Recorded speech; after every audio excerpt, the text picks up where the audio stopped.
பங்கு பொறுப்பாளர்கள் மற்றும் அனைவரும் ஒரே குடும்பமாக கூடியிருக்கின்றோம். இந்த நல்ல நேரத்தில்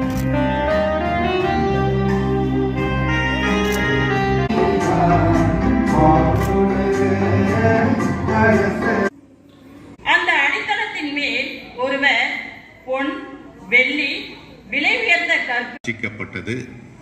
இந்த மாதத்திலே இந்த ஆலயம் இங்கே இப்படியாக புது பொழிவு பெற்று நம்மை கட்டி எழுப்புகிறார், நம்முடைய குடும்பத்தை கட்டி எழுப்புகிறார். நம்முடைய அவர் குழந்தையாய் இருந்த பொழுது அவருடைய பெற்றோர் அவரை எருசலேம் ஆலயத்திற்கு யோவான் 15வது அதிகாரத்திலே ஆண்டவர் இயேசு கிறிஸ்து திராட்சை செடியும் எங்களுக்கு இவை மாறுபடவாக அவர் பாடுபட உடன்கணிந்து தம்மை இவரில் எல்லாம்